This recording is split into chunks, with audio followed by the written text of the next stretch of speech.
안녕하세요. 함께 성장하는 투자 동반자, 매매 동반자입니다. 오늘은 7월 1일부터 이틀간 청약을 받는 공모주 레머디를 함께 살펴보겠습니다.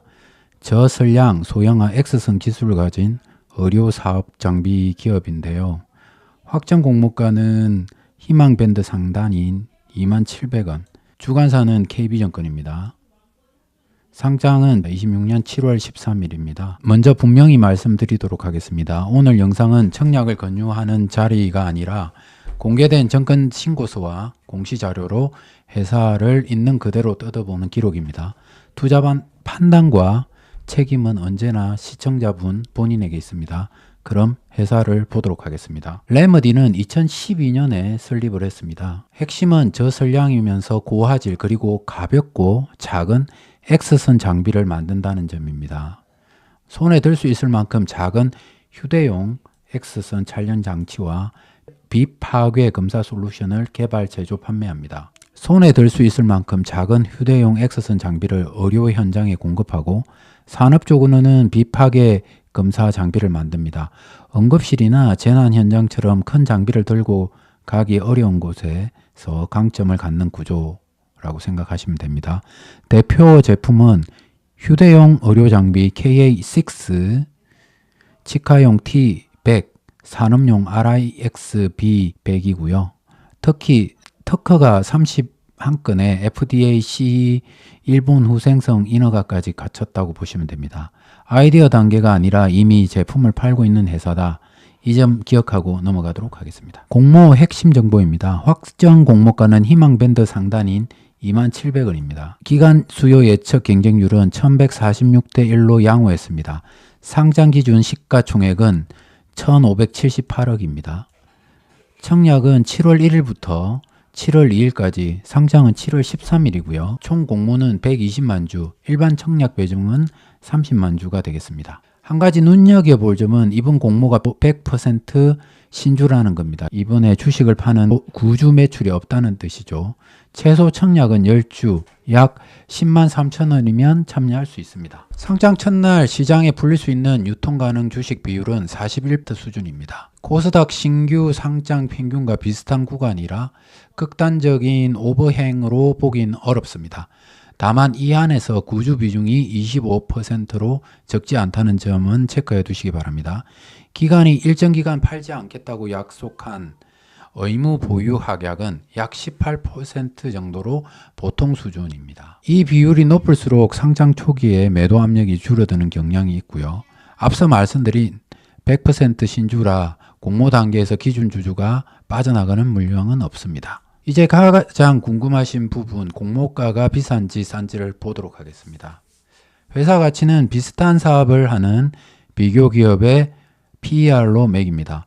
뷰웍스가 10배, 중국 아이레이가 39배, 핀란드 디텍션 테크놀로지가 16배, 세 회사 평균이 약 21.95배로 산정됐습니다. 여기서 짚을 점은 비교 기업 PER은 그 시점 주가에 따라서 계속 바뀐다는 점이고요.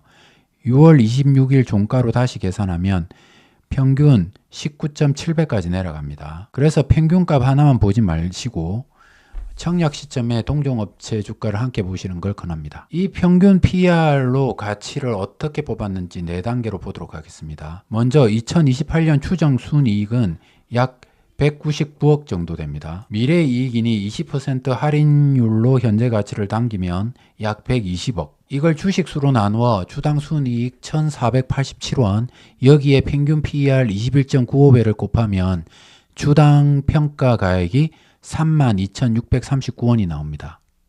그런데 확정 공모가는 27,000원이죠. 평가 가액 대비 약 37% 정도 할인된 가격이고 PER로 13.9배 수준입니다. 다만 이 평가 가액 자체가 2028년 추정 이익을 전제로 한 값이라 추정이 빗나가면 이 매력도도 달라진다는 점은 꼭 기억해야 됩니다. 그럼 실적은 받쳐주고 있을까요? 차트로 보도록 하겠습니다. 매출은 2023년 약 69억에서 2025년 145억까지 증가했습니다. 약 2배, 2년 만에 2배 넘게 늘었습니다. 더 중요한 건 수익성인데 2023년 적자에서 2024년 흑자로 돌아섰고 2026년 1분기에는 분기 순이익만 약 30억 원을 기록했습니다. 분기 하나가 2024년 한 해 순이익의 4배에 가깝죠.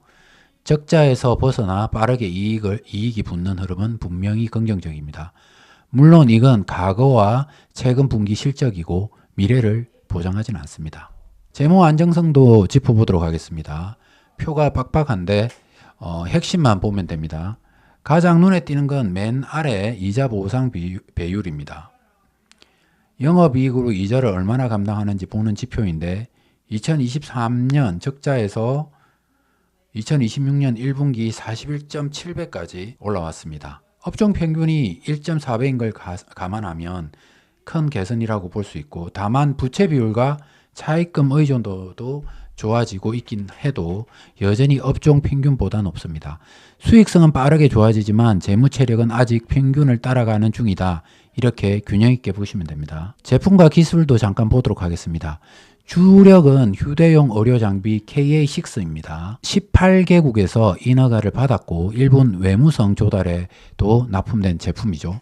치과용 T100은 누적 8,000대 넘게 팔렸고 산업용 RIX B100은 생산 라인 검사 장비로 들어가 있습니다. 성능을 보면 무게가 2.4kg, 영상 균일도 97%, 경쟁사 대비 피폭은 40%로 낮췄다고 밝히고 있습니다. 가볍게 화질은 유지하면서 방사선 노출은 줄였다. 이게 이 회사의 핵심 경쟁력입니다. 시장은 어떨까요? 휴대용 X선 시장은 2024년 약 8억 6천만 달러에서 2030년 16억 달러로 연평균 9에서 11%대 성장이 전망됩니다. 배경에는 고령화, 만성질환 증가, 감염병 대응 수요, 방문 원격 진료 확산이 있습니다. 큰 병원에 가지 않아도 장비가 사람을 찾아가는 흐름이죠. 인도 같은 신흥국 의료 인프라, 전기차 배터리 검사나 보안 검색 같은 산업 수요도 더해지고 있습니다. 구조적으로 커지는 시장이라는 점은 회사의 우호적인 환경이라고 볼 수 있습니다. 여기까지의 강점을 3가지로 묶어보겠습니다. 첫째, 상용화 단계의 기술입니다. 아이디어가 아니라 인허가와 양산, 특허까지 갖춰 실제로 팔고 있다는 점이죠. 둘째, 빠르게 개선되고 있는 수익성입니다. 이자 보상 배율이 적자에서 41배까지 올라온 흐름을 보여주고 있습니다. 셋째, 검증된 글로벌 레퍼런스 FDA, CE 인허가와 글로벌 기관 납품으로 신뢰성이 외부에서 확인되고 있습니다. 저는 이 3가지가 레메디를 볼 때 가장 주목할 포인트라고 봅니다. 하지만 좋은 점만 보면 안 되겠죠. 함께 짚어야 할 리스크를 살펴보도록 하겠습니다. 첫째, 이 회사는 기술 성장 특례로 상장합니다. 미래 성장성을 보고 상장하는 만큼 계획대로 이익이 나지 않을 수 있다는 위험을 회사 스스로 신고서에 적어뒀습니다. 둘째, 신규 사업과 연구개발에 자금이 계속 들어가고 있습니다. 매출이 따라오지 않으면 성장성과 수익성이 흔들릴 수 있죠. 셋째, 경쟁입니다. 지멘스, 필립스 같은 글로벌 메이저가 버티는 시장이고, 평가 기관은 X선 튜브 같은 핵심 부품 일부를 외부에서 사온다는 점도 지적했습니다. 넷째, 부채와 차입이 업종 평균보다 높다는 재무 부담도 남아 있습니다. 전문 평가 기관의 의견도 보도록 하겠습니다. 기술 특례 상장은 외부 기관의 2곳의 평가를 받습니다. 기술 보전 기금은 A 등급을 줬습니다. 핵심 부품을 독자 내재화했고 글로벌 인허가와 납품으로 신뢰성이 검증됐다는 평가입니다. 나이스 DNB는 BBB 등급입니다. 성능은 개선됐지만 차별성은 다소 부족하고 일부 부품을 외부에 의존한다는 점을 함께 언급했죠. 두 기관의 시선 차이까지 보시면 회사를 더 입체적으로 이해할 수 있습니다. 마지막으로 정리하도록 하겠습니다. 밸류에이션은 공모가 27,000원, 할인율 37%, PR은 13.9배, 수익 예측은 양호했고 밴드 상단에서 확정됐습니다. 실적은 흑자 전환 후 빠르게 개선 중이고 재무는 이자 보상 배율 중심으로 좋아지지만 부채는 평균을 웃돕니다. 기술과 시장은 우호적이지만 기술 특유의 이익 미실현 리스크와 경쟁, 자본 조달 부담이 함께 있습니다. 저는 이렇게 봅니다. 수요 예측만 보면 개인 청약 경쟁률도 높게 형성될 수 있습니다. 다만 공모가 매력 또는 비교 기업 주가 시점에 민감하니 청약 여부는 마감일 경쟁률 분위기를 보면서 본인 기준으로 판단하시길 권합니다. 다시 한번 말씀드리겠습니다. 오늘 내용은 청약 권유가 아니라 기록입니다. 모든 판단과 책임은 시청자분 본인에게 있습니다. 오늘 분석이 도움이 되셨다면 구독과 좋아요로 응원해 주시기 바랍니다. 더 자세한 자료와 다른 전략 이야기는 영상 아래 카페와 블로그에서 이어갈 수 있습니다. 함께 성장하는 투자 동반자, 매매 동반자였습니다. 감사합니다.